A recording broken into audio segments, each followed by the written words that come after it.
Tuan-tuan perempuan, saya dapat banyak sekali aduan-aduan ataupun perkongsian daripada klien saya mengenai diri mereka di tempat kerja yang dimalukan, dipinggirkan, dinafikan hak untuk bersuara, khususnya dalam memberikan atau berkongsi idea-idea.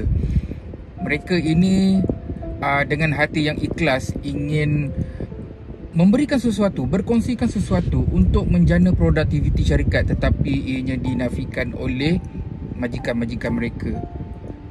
So jom saya berikan beberapa tips daripada buku yang sedang saya baca ni, The 4 Stages of Psychological Safety. Sangat-sangat menarik. Ianya tentang 4 langkah ataupun 4 stages macam mana cara anda khususnya untuk menjadi seorang bos, seorang leader yang awesome terhadap pekerja anda. Okey, jom. Pada perempuan, penulis buku ini Timothy R. Clark, dia telah menggariskan ada 4 lah, 4 safety. Yang pertamanya adalah tentang inclusion safety, yang keduanya adalah learner safety, yang ketiga adalah contributor safety, dan yang keempat yang terakhir adalah tentang challenges safety. So saya akan terangkan sedikit sebelum saya huraikan dalam bentuk yang lebih terperinci. Okey.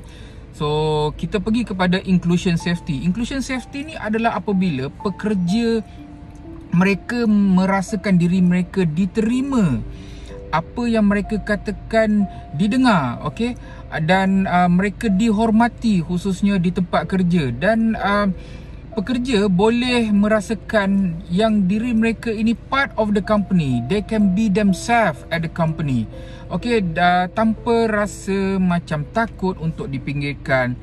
Khususnya waktu mesyuarat, ya. Banyak saja dalam mesyuarat ni bos-bos dia tak suka ada pekerja yang lebih faham, lebih tahu daripada diri dia. Teruk betul bos macam ni.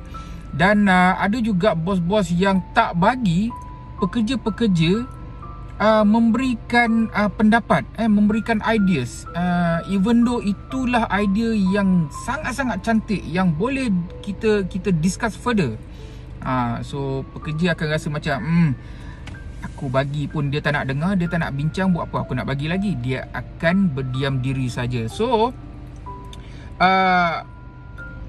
kepelbagaian yang ada di dalam organisasi ini tidak diguna pakai dengan sebaik mungkin. Okey, kita ni mempunyai kepelbagaian bidang, kefahaman bidang, ilmu. So kenapa anda sebagai seorang leader tidak menggunakan peluang ini, kepelbagaian, the uniqueness daripada kepelbagaian pekerja-pekerja anda. So itu adalah yang pertama, inclusion safety. So saya akan terangkan 3 lagi safety sebentar lagi. Assalamualaikum.